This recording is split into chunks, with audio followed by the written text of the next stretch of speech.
a suicide bomber who died inside a taxi as it blew up outside a hospital in Liverpool on Remembrance Sunday was a Syrian asylum seeker. Enzo Almini is thought to have suffered, here we go, is thought to have suffered from mental health problems and was sectioned in 2014 after being caught brandishing a knife in central Liverpool. He arrived in the UK several years ago and spent most of his time in Liverpool, where he was being supported by Christian volunteers from a network of churches who help asylum seekers. His birth name is Imad Jamal al-Swilmin and is believed to have spent a large part of his life in Iraq, where his mother came from. Okay, a couple of points. He was caught brandishing a knife in Liverpool 7 years ago. Why is he still here? Genuinely, why is he still here? He's clearly a threat to the safety of the British people. But because in Britain today, he and his safety are more important than the safety of the British public. That's why he's still here. He's clearly a threat, but he's still here. We have had attack after attack after attack in London. We've had the Manchester bombing. We've had the murder of David Amos recently, and now this, another suicide bombing in Liverpool. The country is now on high alert, meaning that another attack is highly likely. That's where we are at this moment. Even with all of this knowledge, all of this in mind, the government knows this. It knows the threat.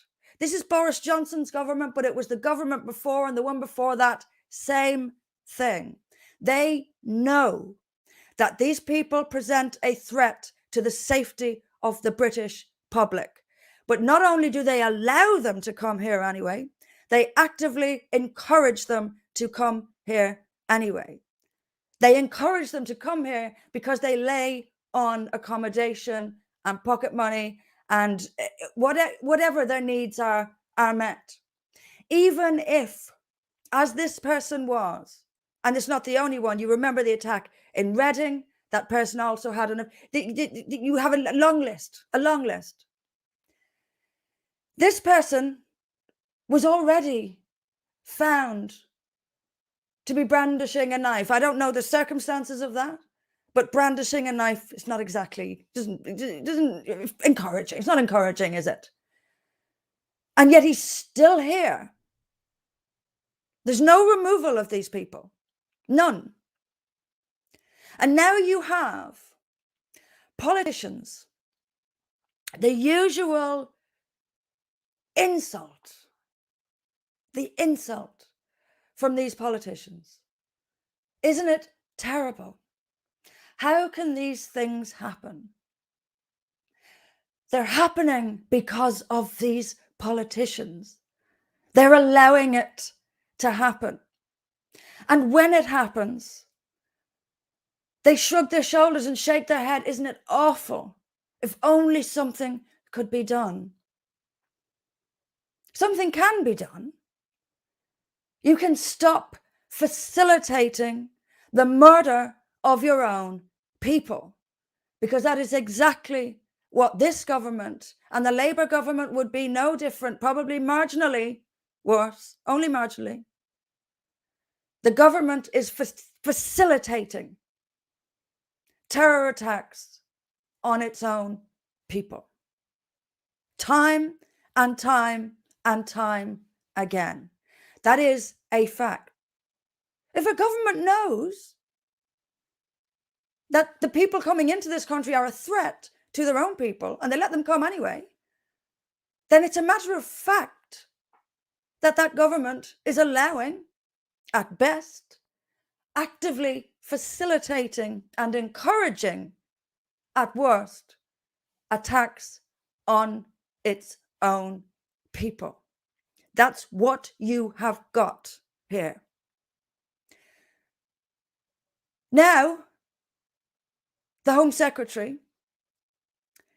let me read this to you. Priti Patel is going to have crisis talks with her counterpart in France because yet again, a new record has been set. More than 1,100 people came in through the English Channel last week in one day. In one day. Those people are coming from Islamic societies, guaranteed. If not all, I'm actually going to go out on a limb and suggest all are Muslims. We've no idea who they are, where they come from, what kind of mental health issues they have. But they're coming here anyway, in record numbers. Last year, around 8,000 crossed the English Channel. This year, it has already passed 23,000. 23,000 people have come across the English Channel this year. We've no idea who they are. And I guarantee you, there are similarly mentally ill people, vast numbers probably, among them. And not only that, I'm not suggesting, by the way, before anyone says it, I'm not suggesting all 23,000 are going to commit terror attacks, but some will. Some will bring violent crime. And even the ones who don't present us with a massive benefits bill. Well, British people sleep on the street.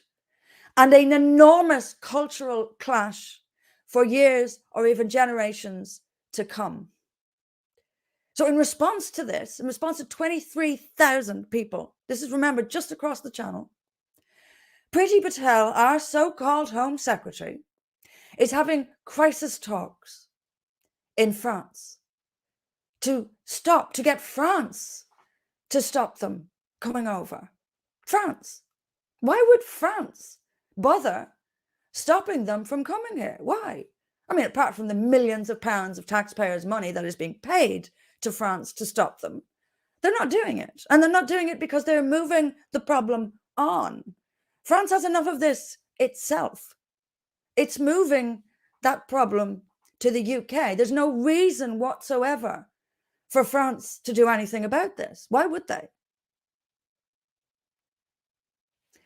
Priti Patel, the British government, its answer to this mass invasion of Great Britain is to ask France to deal with it. Do you feel safe? I don't. I mean, why? Why would anyone feel safe with a government like this? Actively putting us in danger. And then, oh God, what will we do? We better ask France. You deal with it yourself. You don't rely on France. This is your country. These are your people. These are the British people. The British government is responsible for protecting the British people. But they don't at all.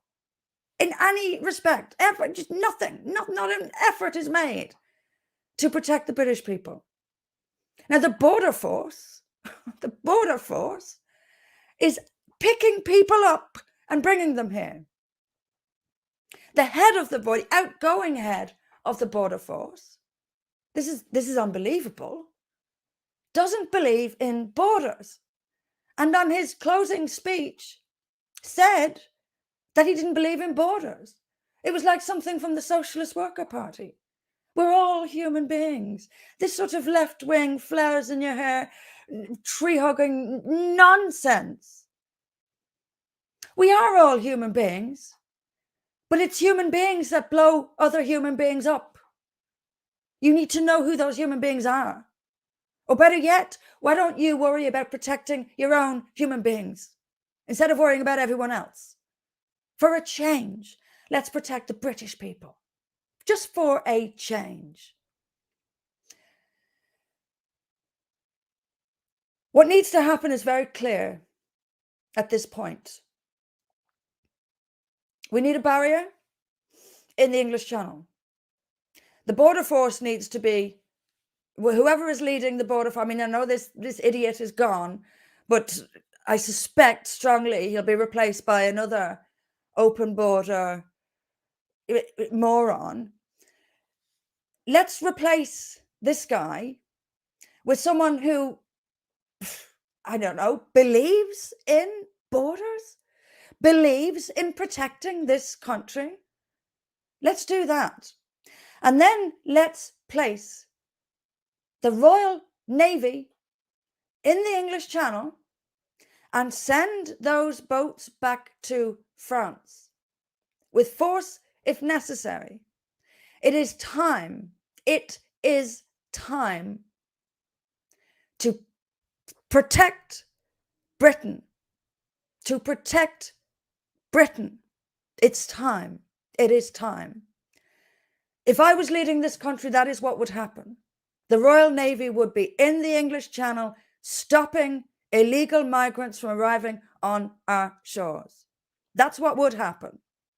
Then the hotels that are keeping illegal migrants would be emptied of those illegal migrants. They will be given a choice. You either name a country to be sent back to, or you go to prison until you do. It's as simple as that. And if someone says, well, we don't have the prison space, we'll build them. I really think the British taxpayer would prefer us to keep them safe than to use their money putting illegal immigrants, criminals actually, into hotels. Well, by the way, I repeat, British people, including veterans, are sleeping on the street. That is what needs to happen. As soon as you do that, guess what? They'll stop coming. Now, if Priti Patel was a Home Secretary worthy of what that once respected office, that is exactly what she would be doing. I have suspicion, though, that even if she had the gumption to do that, Mr. Floppy Boris Johnson wouldn't let her, because Boris is bought and paid for. Bought and paid for. Not a doubt in my mind. That is what needs to happen. And yesterday was Remembrance Sunday, and these politicians with their wreaths pretending to care, pretending to honor the memory of those who died to protect this country. How dare they pretend? They are trampling on that memory. And off the Kent coastline, where the Battle of Britain was fought, where British people died defending the shores of this country against the Nazis, are now open to all and sundry. It is beyond disgraceful. It is beyond scandalous. It is absolutely unforgivable. Unforgivable. And in the wake of this latest attempt to murder British people, there'll be no discussion of you know what. We'll have mental health problems, the usual stuff. No real discussion of the religion that people are bringing to this country en masse and the teachings of that religion, much like there was no discussion when Sir David Amess was murdered recently. That was blamed on social media somehow. Never miss a chance to restrict our freedoms while ignoring the reality. British troops, a small number, but a bigger number than the ones charged with protecting this border, the British border, were sent to Poland to help. We know what's going on the Polish border. This is happening all over Europe. People are by force charging into European countries. And British troops were sent to help the Poles reinforce their border.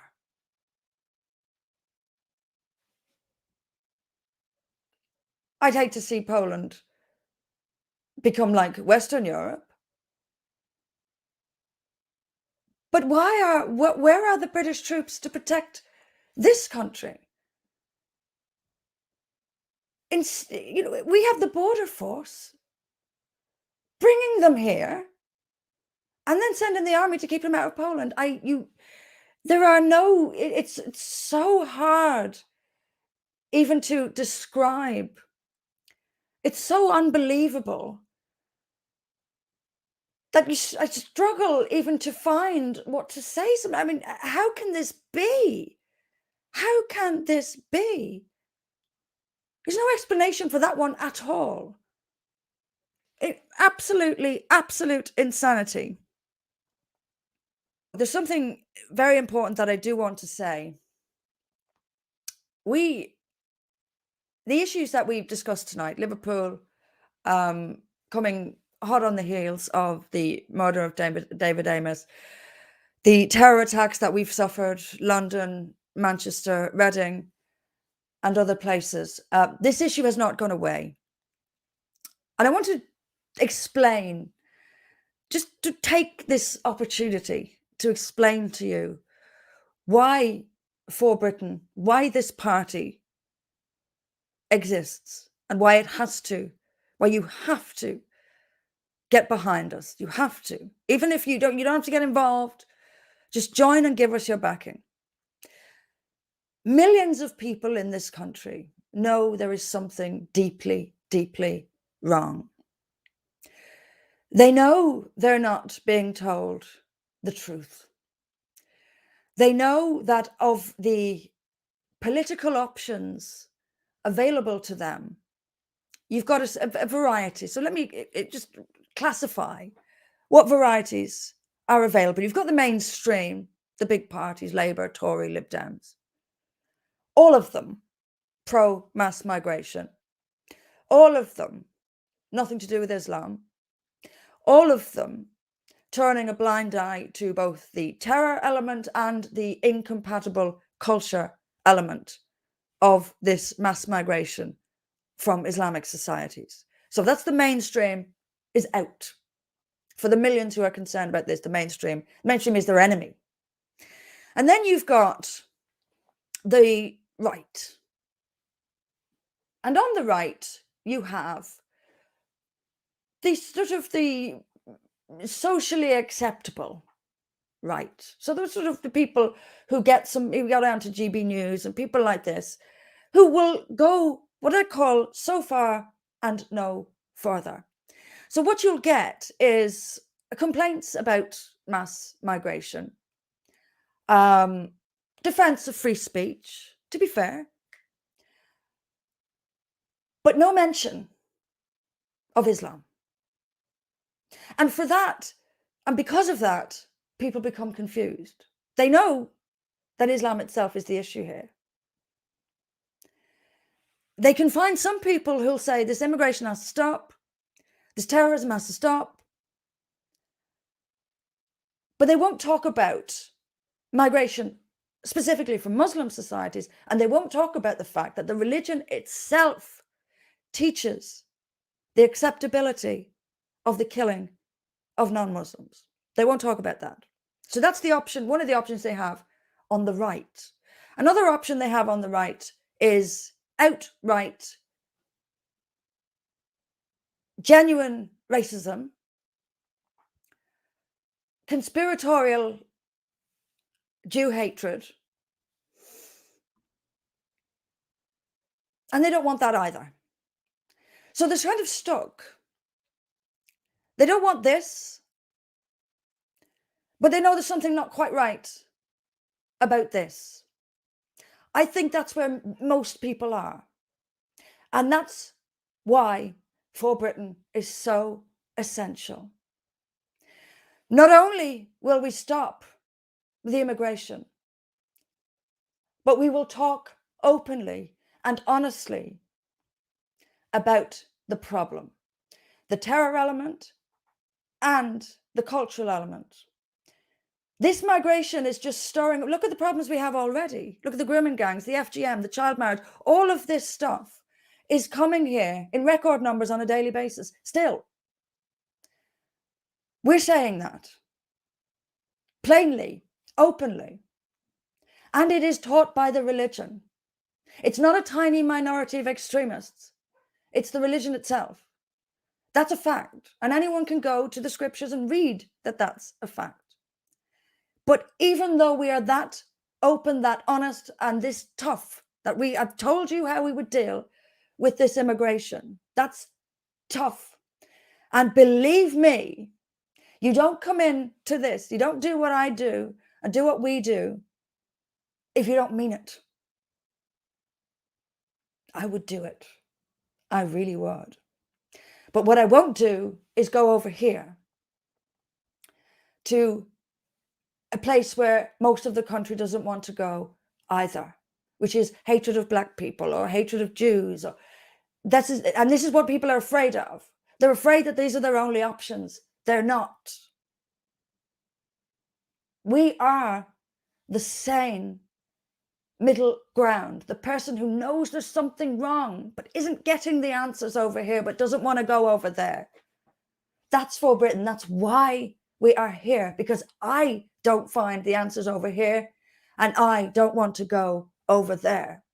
That's why I started this party, because I know that I am one of the British public who feels this way, one of many. So get behind this. If you make us a political force, we will do what is needed. We will. In the House of Commons, will stand up and say everything I've said to you in the House of Commons. I absolutely would. And I'll tell you what, I can't think of much better. That would inspire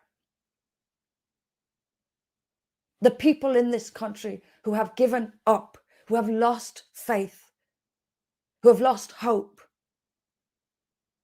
to feel some hope again. Get behind this party. We represent millions. If you've been a member before and have left for whatever reason, something you did, get back on board.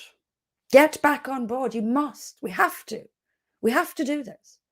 This isn't going away. These issues aren't going away. Look at what we're governed by. And we're the ones providing those answers.